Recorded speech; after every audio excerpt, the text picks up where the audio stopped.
the hormones estrogen and progesterone. Testes क्या produce कर रही थी? टेस्टोस्टेरोन। टेस्टोस्टेरोन। ये आप ओवरी की डायग्राम देख रहे हो, इसमें ये फॉलिकल्स हैविंग द oocyte आप देख रहे हैं कि ये कैसे मैच्योर होते हैं। और फिर आपको नेक्स्ट डायग्राम में दिखाती हूँ।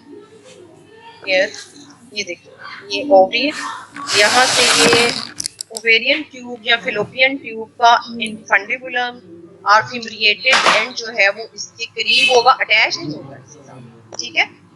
और यहाँ से फिर जब वो जेनेसिस होती है वो side when it is released from the matured Graafian follicle, तो ये पिकअप हो जाता है by these fimbriae of the infundibular portion of the fallopian. यहाँ से ये ट्रांसपोर्ट होता है to the ampullary portion of the fallopian tube, then ये इसके पीछे से जा रही है, फिर ये इसका दूसरा पोर्शन जो इस्थिमस नैरोस पोर्शन और द इंट्राम्यूरल पोर्शन या यूट्राइन पार्ट में होगी, ये यूट्रस में चला जाएगा, ठीक है।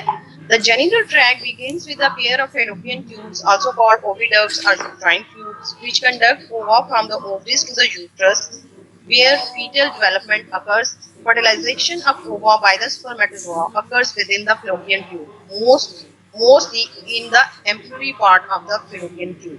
ठीक है, ये oogenesis हुई, यहाँ से ये वो साइड में ट्रांसपोर्ट होगा टू द ओविडक्ट या fallopian ट्यूब, और स्पर्म्स जो है वो ट्रेवल करते हुए फ्रॉम द यूट्रस, वो अपोजिट साइड में आ रहे हैं, ट्रेवल करते हुए वो आएंगे towards this portion, ampullary portion of the fallopian tube, और यहाँ पे होगी फर्टिलाइजेशन, ठीक है। यहाँ पे फर्टिलाइजेशन हो रही है, यूट्राइन कैविटी के अंदर नहीं हो रही। यहाँ से फिर जो जाइगोट है आफ्टर फर्टिलाइजेशन ये ट्रेवल करता हुआ ये फिर आएगा यूट्राइन कैविटी में और बॉडी ऑफ द यूट्रस में आके इम्प्लांट हो जाएगा, ठीक है। Uterus is a muscular organ. Uterus is a muscular organ, the mucosal lining of which undergoes cyclical proliferation under the influence of the ovarian hormones.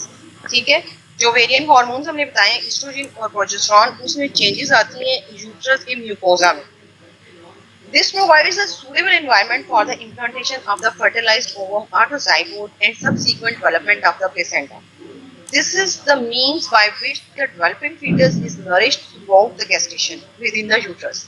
At birth or parturition, strong contractions of the muscular uterine wall will expel the fetus through the lower part of the uterus, the uterine cervix, into the birth canal, which is also known as vagina.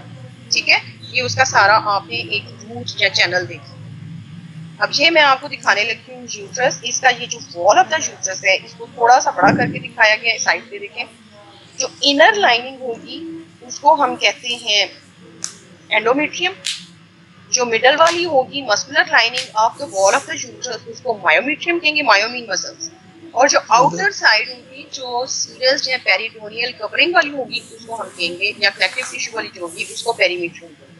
These are the three linings or three layers of the wall of the uterus. ये जाननी से जरूरी है कि जब आप ये पढ़ोगे फर्टिलाइजेशन और फिर इम्प्लांटेशन जब पढ़ोगे नेक्स्ट लेक्चर्स में, तो आपको पता होना चाहिए कि एंडोमेट्रियम में जाके वो इम्प्लांट होगा, फर्टिलाइज्ड जाइगोट है, और वो बॉडी ऑफ द यूट्रस में mostly posterior and anterior wall, ये पोस्टीरियर पीछे वाली आपको नजर आ रही है और ये anterior wall of the uterus में इम्प्लांट होता है. This is the fundus of the uterus. जो फ्लोपियन ट्यूब की ओपनिंग से ऊपर वाला पोर्शन है उसको फंडस कहा गया, और जो नीचे वाला पोर्शन है ये देखिए यूट्रस ही नैरो हो रहा है, नैरो डाउन हो रहा है, इसको हम सर्वाइकल केनाल कहते हैं. ठीक है, ये आप लेंथ इसकी देखो, ये पूरी की पूरी narrowest portion of the uterus जो है उसको हमने cervical canal, narrower portion of the uterus जो है उसको सर्वाइकल केनाल कहते हैं. और जो इंटरनल इसका पोर्शन है उसको इंटरनल ऑस कहते हैं इसी सर्वाइकल केनाल का, और जो एक्सटर्नल जो ओपनिंग है उसको एक्सटर्नल ओपनिंग. ठीक है, और ये फिर ओपन हो रहा है इनटू द वेजाइना और द बर्थ केनाल. ये डिफरेंट पार्ट्स. ठीक है, ये इंट्राम्यूरल पोर्शन या intra uterine portion of the fallopian tube है जो आपको ब्लूइश या पर्पल नजर आ रहा है. ग्रीन कलर वाला जो है वो इस्थमस है, और ये येलोइश कलर वाला पोर्शन जो है फ्लोपियन ट्यूब का उसको एम्पुला कहा है. और ये जो फिंगिया छोटी छोटी फिंगर लाइक प्रोजेक्शन होती है वो जो पोर्शन है उसको हमने infundibulum of the fallopian tube का. ये डिफरेंट पार्ट्स फ्लोपियन ट्यूब के और यूट्रस की वॉल के और यूट्रस के fundus, this is the body and this is the cervical canal. ये आपको जानने जरूरी थे, जो कि आपको पता चल गया। ठीक है, यस मैम। यहाँ तक कोई क्वेश्चन है तो बता दो। मैम एंटीरियर पोस्टीरियर की समझ नहीं आई। बेटे ये एंटीरियर वॉल है, ये वाली जो उसने उतारी हुई है, ठीक है, और ये पीछे जो व्यू कर रहे हो आप, ये posterior wall of the uterus है। ये उसने आपको उसकी वॉल की डिफरेंट लेयर्स या थिकनेस दिखाने के लिए उसने यूज की है, ताकि आपको पता चले। ह्यूमन मींस अंदर जो उसकी कैविटी है यूट्रस की, वो है। ठीक, ये बॉडी ऑफ द यूट्रस है पूरी की पूरी। ये ऊपर वाला जो पोर्शन जो bulge out above the opening of the fallopian tube है, उसको हमने फंडस ऑफ द यूट्रस कहते हैं। ठीक हो गया। और ये इसकी कैविटी है। कैविटी के अंदर जो इसकी वॉल आपको नजर आ रही है, ये इंटीरियर वाली वॉल है जो कटी हुई है, और ये पोस्टीरियर वाली जो आपको इंटैक्ट नजर आ रही है। Implantation body of the uterus की पोस्टीरियर या इंटीरियर वॉल में होगी। ठीक है, अगर वो इधर सर्वाइकल के नाल में हो जाती है तो वो एब्नॉर्मल इम्प्लांटेशन है। अगर वो इधर फर्टिलाइजेशन इसकी हो रही है और इधर ही इम्प्लांट हो गया सब तो वो भी एब्नॉर्मल इम्प्लांटेशन, एक्टोपिक प्रेगनेंसी जिसको कहते हैं। ठीक है, अगर वो साइड समहाउ किसी तरह से भी इधर ट्रेवल करके इधर नहीं आया, वो इधर ही चिपक गया है और तो स्पर्मेटोसाइट्स इधर आके उसको फर्टिलाइज कर रहे हैं और वो इधर ही इम्प्लांट हो गया, तो ये ओवरी पे इम्प्लांटेशन हो गई और ये एक्टोपिक प्रेगनेंसी होगी। एक्टोपिक मीन हट के नॉर्मल से साइड, नॉर्मल साइड से हट। ठीक है, यस मैम। मैम हमने बोला है कि पीछे फंक्शंस में जो रिप्रोडक्टिव सिस्टम का फंक्शन है उसमें हमने बोला है कि ये न्यूबॉर्न को न्यूट्रिशन भी प्रोवाइड करता है। ये कैसे करता मैंने है? फीमेल रिप्रोडक्टिव सिस्टम का बोला था, मैंने यूट्रस जी का नहीं मैम। बोला। यूट्रस ऑब्वियसली यूट्रस को भी देगा, वो कैसे देगा जब प्लेसेंटा आ जाएगा। जी बेटे, मैम रिप्रोडक्टिव सिस्टम की ही बात कर रहा हूँ, तो न्यूबॉर्न का बोला है ना न्यूट्रिशन, वो तो फीटस को प्रोवाइड करता है। बेटे वो एंड वाला पॉइंट था। न्यूबॉर्न आफ्टर वो ब्रेस्ट फीडिंग नहीं होती, फीमेल रिप्रोडक्टिव सिस्टम जो है पूरे का पूरा उसमें ब्रेस्ट भी इंक्लूड होगा। ठीक है, ये जेनिटल ट्रैक्ट आपने पूरा पढ़ा है, रिप्रोडक्टिव सिस्टम का एक पार्ट है जेनिटल ट्रैक्ट। Okay ma'am. आप गैमेटोजेनेसिस पे आ जाओ। होगा तुम लोग को कोई आइंस्टाइन या न्यूटन ही होगा कि छोटी सी बात को भी नोट करके उसको भी आपने ना वो अपना कॉन्सेप्ट क्लियर ही कर दिया। अच्छा चलो, अच्छी बात है। कंफ्यूजन नहीं होनी चाहिए ना। चलो गैमेटोजेनेसिस पे आ जाओ। ये हमने लास्ट टाइम में थोड़ा सा इसका इंट्रोडक्शन लिया था, ये हम रिपीट करते हैं, लेकिन डिटेल जो है वो हम नेक्स्ट लेक्चर्स में पढ़ेंगे। ठीक है, हमने जब गैमेटोजेनेसिस करवानी थी तो हमने मियोसिस माइटोसिस वगैरह पढ़ा है ना। तो जब हमने उनकी सेपरेशन की थी होमोलोगस क्रोमोसोम्स की, उस लेवल पे कुछ एबनॉर्मैलिटीज या कुछ चेंजेस आएंगी, normal away from the normal हट के कुछ एबनॉर्मल इवेंट्स होंगे, जिसकी वजह से जो है वो क्रोमोसोमल एनोमलीज पैदा हो जाएंगी गैमेट्स में। वो वाली चीज हम आज डिस्कस करेंगे। ठीक है, Gametogenesis, the sperm and oocyte, the male and female gametes, they are highly specialized sex cells. Each of these cells contain half the number of chromosomes, haploid number, that are present in the somatic body cells. Somatic body cells में diploid है, लेकिन जो germ cells हैं, gametes हैं, उनमें haploid. The number of chromosomes is reduced during meiosis, a specialized type of cell division that occurs during gametogenesis. ये थोड़ी सी repetition है, ताकि आपको recall हो जाए कि last time हमने जो जहाँ पे खत्म किया था। Gamete maturation is called spermatogenesis in males and oogenesis in females. The sequence of gametogenesis is the same, but the timing of events during meiosis differs in the two sexes. Timings मैंने आपको बताई थी तो बड़ी बहुत, वो हम दोबारा जब oogenesis और spermatogenesis करेंगे तो दोबारा वो clear हो जाएगा। हाँ, ये polar bodies भी last time हमने discuss किया था। Also during meiosis, one primary oocyte gives rise to 4 daughter cells. ठीक है, each with 22 plus 1 X chromosome. Genetic material same. However, only one of these develops into mature gamete. The oocyte, the other three, the polar bodies, receive little cytoplasm and degenerate during subsequent development. ये आप diagram देख रहे हो। ठीक है, पहले first जो division हुई थी म्योटिक डिवीजन, उसमें एक पोलर बॉडी बनी थी और सेकंड में एक पोलर बॉडी भी डिवाइड कर गई है और ये भी नेक्स्ट में दोबारा बन गई। One primary oocyte gives rise to 4 daughter cells, 2 with 22 plus 1 X chromosome and 2 with 22, अब हम spermatocyte की बात करें, with 22 plus 1 Y chromosome। ठीक है, However, in contrast to oocyte formation, all four develop into mature gametes. ये last time हमने देख लिया था, ठीक है? वो जेनेसिस के बाद और ये स्पर्मेटोजेनेसिस के बाद। Meiosis का भी हमने देख लिया था, provides constancy of the chromosome number from generation to generation by reducing the chromosome number from diploid to haploid, thereby producing haploid gametes. It allows random assortment of the maternal and paternal chromosomes between the gametes.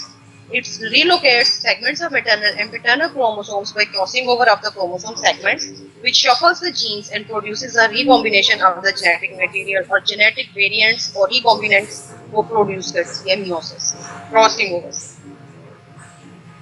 Now, abnormal gametogenesis. Disturbances of the meiosis during जी बेटे ये सारी पिछली repetition थी जो हम पहले कर चुके थे. आज हम एनामलीज ऑफ द यही गैमेटोजेनेसिस थोड़ी सी हम करेंगे. एबनॉर्मल गैमेटोजेनेसिस कैसे बन जाती है. Disturbances of the meiosis during gametogenesis, for example, non-disjunction results in the formation of chromosomally abnormal gametes.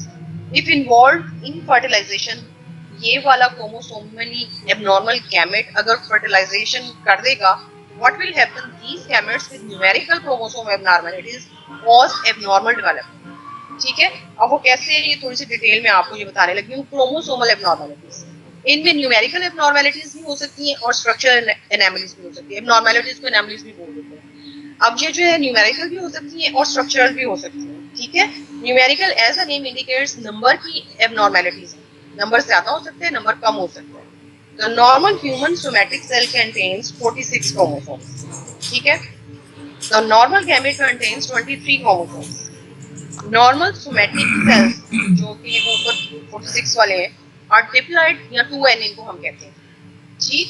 ये आपको एमसीक्यूज में आ सकता है, इसलिए ये टर्मिनोलॉजीज आपने जो है वो समझनी है. नॉर्मल गैमेट्स आर हैप्लॉइड और 1n. ठीक है. गैमेट्स हैप्लॉइड है, सोमैटिक सेल्स जो है नॉर्मल डिप्लॉइड है 2n. अब यूप्लॉइड क्या है? Refers to any exact multiple of n. n haploid जो है इसका एग्जैक्ट मल्टीपल होगा. डिप्लॉइड, ट्रिप्लॉइड, ठीक है, टेट्राप्लॉइड. इतना ज्यादा तो खैर कोई जी एलियन ही बन जाएगा. And euploid means refers to any chromosome number that is not euploid. ठीक है. जो exact multiple नहीं है उसको euploid कहते हैं.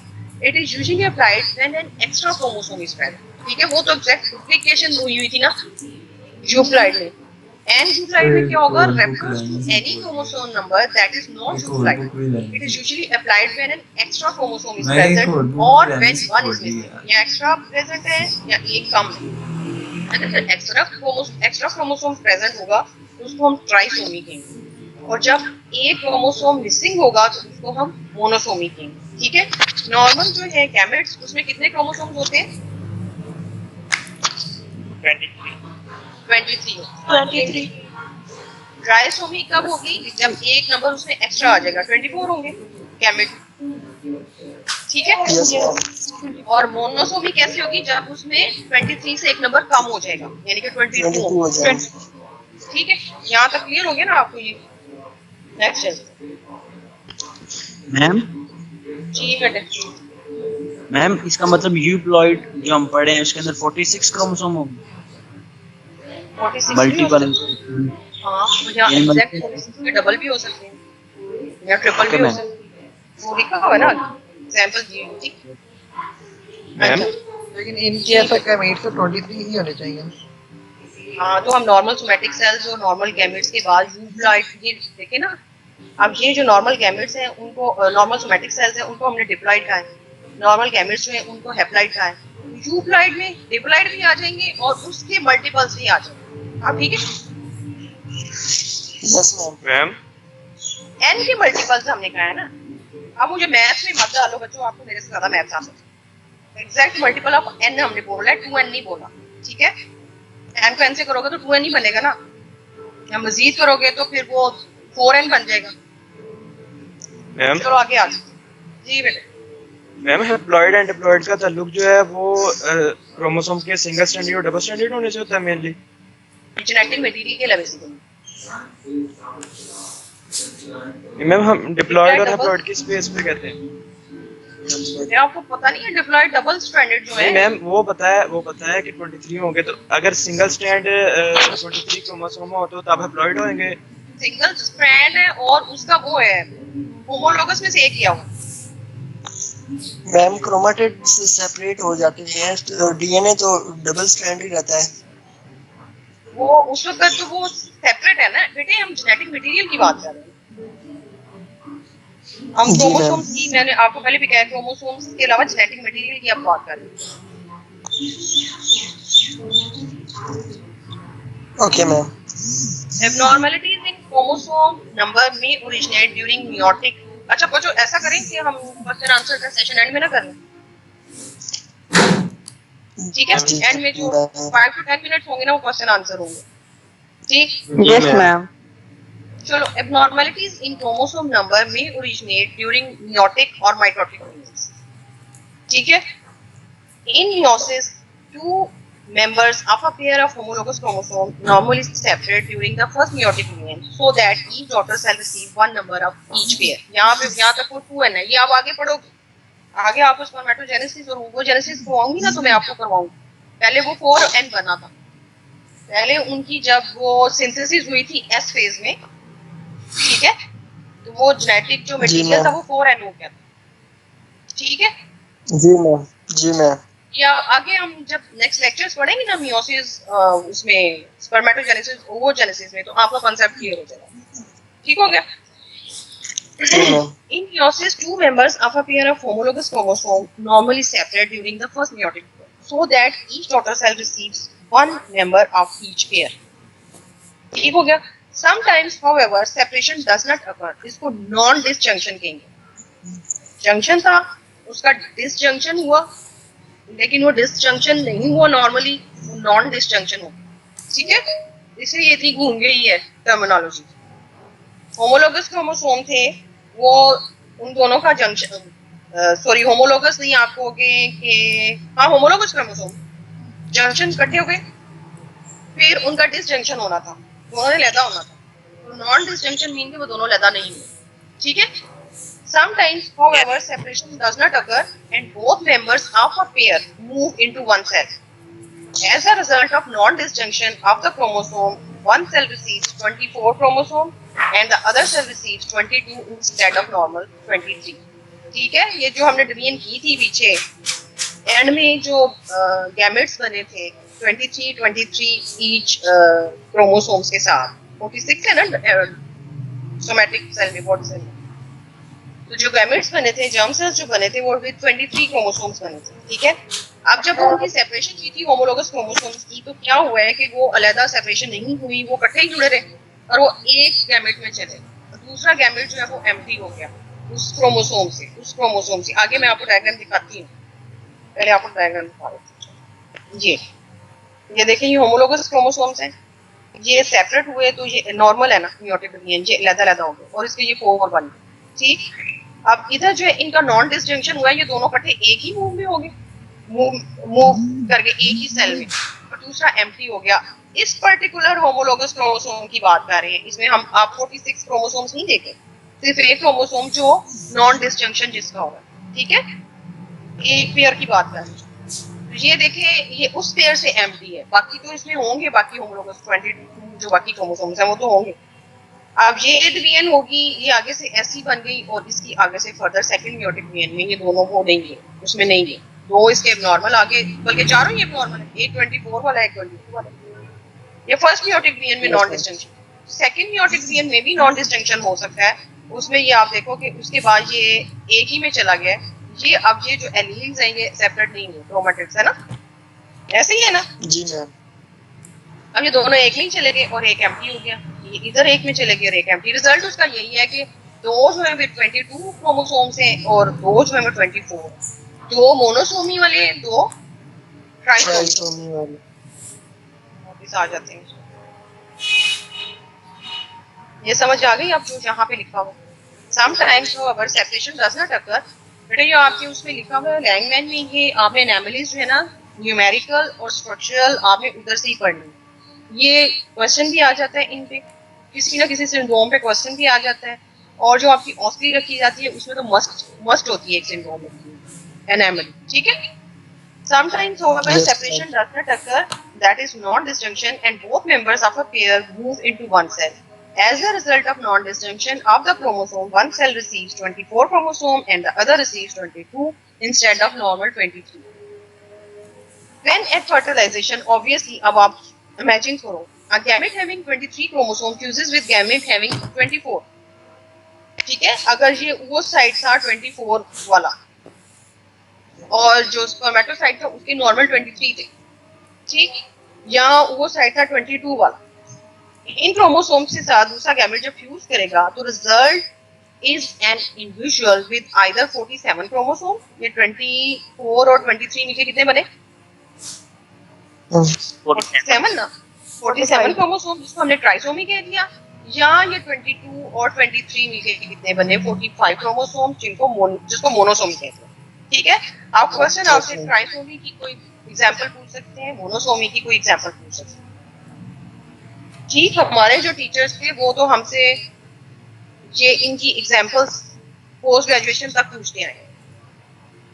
Now, non-disjunction which occurs during either the first or the second meiotic union of the germ cells may involve the autosome or sex chromosomes. In women, the incidence of chromosomal anomalies, including non-disjunction, increases with age, especially at 35 years and older. अजान हो रही है, अब थोड़ा सा हम wait करें, 2 minutes मेरा लगेंगे उसको अजान। यस यस, इधर भी अजान होने वाली।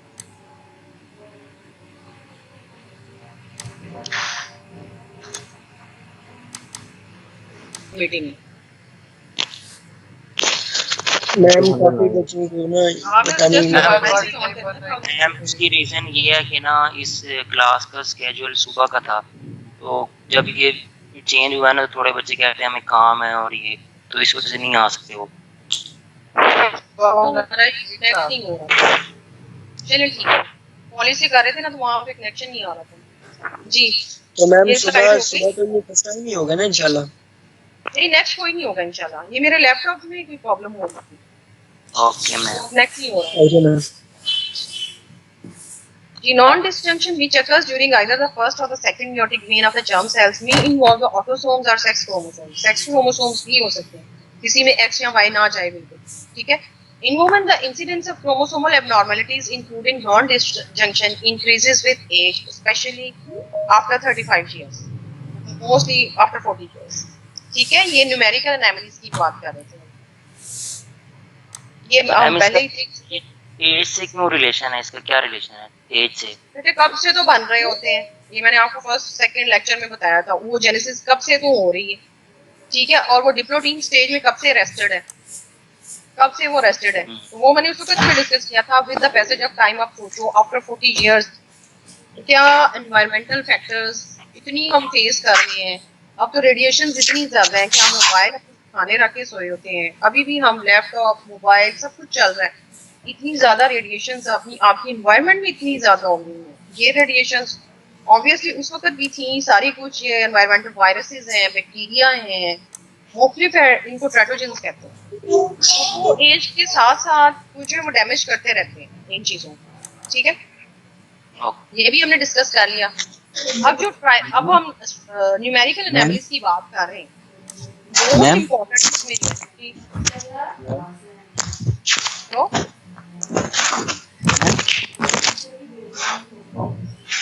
मोस्ट इंपॉर्टेंट इसमें डाउन सिंड्रोम, जिसको ट्राइसोमी 21 कहते हैं। तो ट्राइसोमी 21 क्यों कहा गया? क्योंकि 21 जो वो वाला क्रोमोसोम था, एक्स्ट्रा कॉपी 21 नंबर का जो क्रोमोसोम है उसकी एक्स्ट्रा कॉपी है किसमें आ गई, ठीक है। वो ये दोनों जो है ना होमोलोगस क्रोमोसोम, वो सेपरेट नहीं हुए थे, वो एक ही उसमें आ गए gamete, extra copy 21 number of chromosome 21st जो क्रोमोसोम था उसकी एक्स्ट्रा कॉपी जो आई है, वो जब नॉर्मल गैमेट के साथ फर्टिलाइज करेगी तो उसको हमने ट्राइसोमी कहा। Down syndrome is caused by an extra copy of chromosome 21, या इसको ट्राइसोमी 21 कह सकते हैं। ट्राइसोमी 21 के नाम से भी आ सकता है, आपको डाउन सिंड्रोम के नाम से भी आ सकता है। आपसे ये भी पूछा जा सकता है कि इसमें कौन सा क्रोमोसोम इन्वॉल्व है, इसमें ये भी पूछा जा सकता है कि ये एनामली मोनोसोमी है कि ट्राइसोमी है। कोई एक वर्ड दे के आपको मल्टीपल किस्म के इसके एमसीक्यूज बन सकते हैं, ठीक है। Features of children Ma'am, with ये- Down syndrome include growth retardation, varying degree of intellectual disability, question थे craniofacial बच्चे। anomalies. अब क्या हो गया बच्चों, तुम ध्यान में डिस्टर्ब ना किया करो। Growth retardation, varying degree of intellectual disability, craniofacial abnormalities हो सकती हैं, including upward slanting eyes, apicanthal folds, that is, extra skin is present in a form of fold at the medial corners of the eyes. Flat faces, आपने down syndrome के बच्चे बहुत common है, आपने देखे होंगे, एंड स्मॉल ईयर्स आपने अक्सर देखे होंगे, फ्लैट फेसेस से होते हैं, राउंडेड सा फेस होता है, स्वोलन सा, आंखें भी उनकी स्लांटिंग सी होती हैं। अक्सर आपने डाउन सिंड्रोम के बच्चे देखे होंगे, मेंटली रिटार्डेड जिनको कहते हैं, ठीक है। These individuals also have an increased chances of developing leukemias, infections, thyroid dysfunction, and premature aging. इनके ज्यादा वो सर्वाइवल, इनकी एज सर्वाइवल ज्यादा होती भी नहीं है, इनका सर्वाइवल रेट ज्यादा होता भी नहीं है पास एज के बाद जाकर। नेचुरली ये आप दिखाया ना कि they are more prone to developing leukaemias, infections and different diseases, ठीक है। उसी वजह से इनका एज जो है ना वो ज्यादा भी नहीं आगे जाते। Down syndrome is most common syndrome which is present in the society, इस हमारी कम्युनिटी में भी और वेस्टर्न कम्युनिटी में। अभी भी आप टाइप करोगे गूगल पे तो आपको उसकी वो टिपिकल फेशिस आपको नजर आ जाती है। तो ये तो बिल्कुल न्यूबॉर्न की वो डाउन सिंड्रोम वाले कुछ फीचर्स दिखाए हुए हैं जो कि क्लियर भी नहीं है। मैंने आपकी बुक की ही फोटोग्राफ ली है, मैंने वो चाहती तो नेट से उठा के डाल सकती थी, लेकिन आप खुद टाइप करके आप खुद देख लेंगे, ठीक है। इसमें अब ये भी एक इम्पोर्टेंट इसका एमसीक्यू आ भी जाता है और पूछ भी लेते हैं। आप ये पढ़ो, इसके नीचे जो लिखा हुआ है, child with Down syndrome note the flat broad face oblique, ये अभी न्यू को चलता है, जो थोड़ा ग्रोन अप होगा ना 2-4 ईयर्स का, उसमें ज्यादा क्लियर हो जाता है। Note the flat broad face oblique vertebral fissures and protruding tongue, मुंह से बाहर निकली रहती है। Children with Down syndrome usually have some degree of intellectual disability, not some degree काफी ज्यादा होती है, and may have cardiac defects. Second वाली अगर आप वो जो हैंड जिसका आया हुआ है, ये बहुत इंपॉर्टेंट है, देखें। Another characteristic of these children is a broad hand with the single transverse crease, एक ही crease है, single transverse, ये आपको नजर आ रही है, तो साइमियन क्रीज कहते हैं, ठीक है। साइमियन क्रीज आपको नजर आ रही है छोटे बच्चे के हाथ में, आप देख सकते हैं। एक ही होंगे। मैम ये नॉर्मली दो होती हैं, ये वो वाली, ये जो हमारी दो है ना, बल्कि तीन है, तीन है साढ़े। ये तीन है। तीन है। हाँ, साढ़ियाँ तीन है। ये Yes, एक ma'am, ही तीन है, नजर आ सिंगल रही ट्रांसफर से। ये जो एक ऊपर वाली आप कहते हो वो बे बन जाती है ना, दोनों हाथों को जो मिलाते हो तो ऊपर वाली बे बन जाती है ना।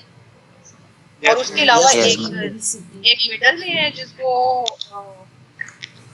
पता नहीं हेल्थ, वो लाइफ वाली कौन सी होती है, तीसरी वाली।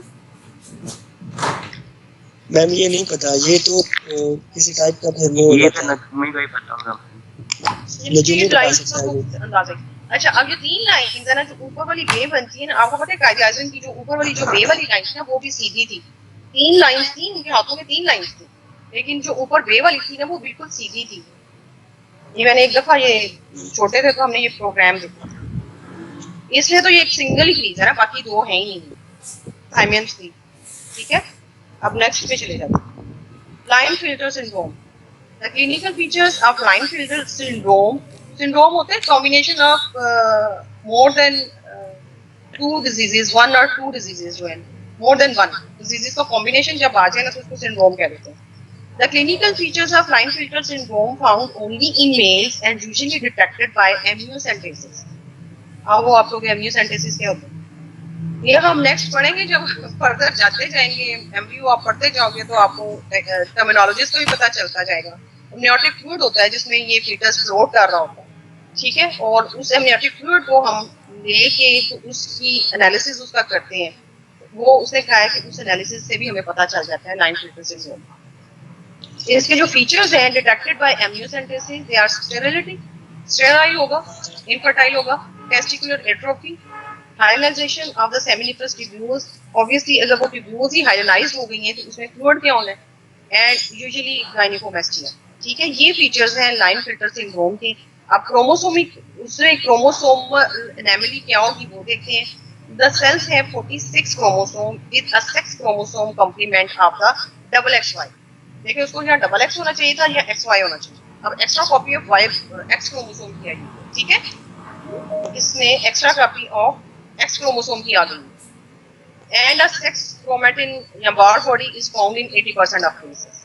अब बार बॉडी क्या होती है कि इन नॉर्मल फीमेल्स में 2 एक्स क्रोमोसोम होते हैं, उसमें से एक एक्स क्रोमोसोम जो है वो इनएक्टिव हो जाता है और वो कंडेंस होके एक स्ट्रक्चर बना देता है जिसको बार बॉडी कहते हैं. ये आपको पता होगा? नहीं पता मैं. मैम इसका आइडिया नहीं. नहीं पढ़ा? हम heterochromatin. No. Heterochromatin is something different. ये हेटेरोक्रोमैटिन एक्स क्रोमोसोम जो है वो कंडेंस हो गया है एक्स्ट्रा. जो फीमेल्स में डबल एक्स क्रोमोसोम होता है ना, तो एक एक्स फंक्शनल होता है और एक एक्स जो है वो कंडेंस हो जाता है और वो कंडेंस होके वो जो अपीयरेंस देता है उसको बार बॉडी कहते हैं. ये बस आपको इतना पता होगा, ठीक है. तो ये देखो ना जेनेटिकली तो ये मेल लाइक है ना, वाई क्रोमोसोम है इसमें. तो फीमेल लाइक इसमें सेल में वाई क्रोमोसोम भी है और फीमेल की सेल की तरह इसमें बार बॉडी भी है, ठीक है. इसका एब्स्ट्रैक्ट जो है ना वो खुलासा इसका ये निकला. तो लाइन बिल्डर सिंड्रोम में क्या हुआ, उसमें क्रोमोसोमल जो कॉम्प्लीमेंट या क्रोमोसोम्स का जो पैटर्न है या नंबरिंग है वो इस तरह से होगी. 47 क्रोमोसोम्स होंगे विद XXY पैटर्न, ठीक है. ये है टर्नर सिंड्रोम. ये 3 सिंड्रोम्स जो है ये बहुत इंपॉर्टेंट है, ये आ जाती हैं. स्ट्रक्चरल एनालिसिस हम नेक्स्ट लेक्चर में करेंगे. टर्नर सिंड्रोम में क्या होता है, टर्नर सिंड्रोम विद, आप ये देखो ये मोनोसोमी नहीं होगी 45X. पिछला जो था ये ट्राइसोमी था. Yes ma'am. एक्स्ट्रा थी. अब मोनोसोमी की एग्जांपल आ गई. Turner syndrome. Turner syndrome with the 45X karyotyping is the only monosomy compatible with life. और भी होंगी obviously, लेकिन वो compatible with life नहीं होंगी. ये बात है जो आपको ये बात भी मैं बताती चलूँ यहाँ पे कि जो क्रोमोसोमल एनामलीज होती हैं जिन जाइगोट्स में, मोस्टली वो उनका एबॉर्शन हो जाता है, ठीक है. मोस्टली 50% जो है उनका एबॉर्शन हो जाता है, ठीक है. और क्रोमोसोमल एनामलीज फ्रीक्वेंसी कम होती है. आई थिंक मोर देन 50%, शायद मोर देन 50%, मोस्टली एबॉर्शन हो जाता है. और ये जो है Turner syndrome with 45X karyotyping is the only monosomy compatible with life. बाकी जो मोनोसोमीज होंगे वो तो टिकती नहीं होंगी कंपैटिबल, यानी कि वो सर्वाइव ही नहीं कर सकते. Even then 98% of all fetuses with this syndrome are spontaneously aborted. Only 2% इस सिंड्रोम के साथ जो है वो इम्प्लांट परसिस्ट करेंगे और वो डिलीवर होंगे. ओनली 2%. और वो भी 2% किसके, जो टर्नर सिंड्रोम वाले होंगे, ठीक है. मोनोसोमी और भी होंगी बहुत सी. The few that survive are unmistakably taken as female in appearance. अब देखो अगर ये फोटोग्राफ देखो तो आपको फीमेल लाइक अपीयरेंस लग गई. Yes ma'am. लेकिन इसमें अगर आप देखो तो एक एक्स क्रोमोसोम है, डेफिशिएंसी किसमें, या वाई साथ होना चाहिए था या दूसरा एक्स होना चाहिए था. तो ये ना मेल है ना फीमेल है, कुछ ऐसे ही है. The few that survive are unmistakably female in appearance and are characterized by the absence of the ovaries. इसमें ovaries नहीं होंगी. एक X क्रोमोसोम है, इसमें ovaries नहीं होंगी. Gonadal dysgenesis and obviously वो तो हो ही नहीं सकती testes. Gonadal dysgenesis उन्होंने कहा है कि ovaries नहीं होंगी and short stature होगा. Other common associated abnormalities are webbed neck. आप देखो नेक की दोनों साइडों पे एक वेब लाइक एक आपको फ्लैश ऑफ मीट जो है वो साइडों पे वो पूरी वेब बनी हुई है, ठीक है. एक झिल्ली सी बनी हुई है. लिम्फेडिमा ऑफ द एक्सट्रीमिटीज, जो हाथ और पाँव होंगे वो स्वोलन होंगे, लिम्फेडिमा होगा, ठीक है. एक्सट्रीमिटीज का बोला है. और स्केलेटल डिफॉर्मिटीज, मुख्तलिफ डिफॉर्मिटीज भी हो सकती हैं इसके स्केलेटन में, ठीक. ये थी टर्नर सिंड्रोम. ये आज की जो न्यूमेरिकल एनामलीज ऑफ द क्रोमोसोम थी वो कंप्लीट हो गई और एक brief review of the male and female reproductive system different parts का भी हो गया. आज का लेक्चर जो हमारा खत्म हुआ, ठीक है.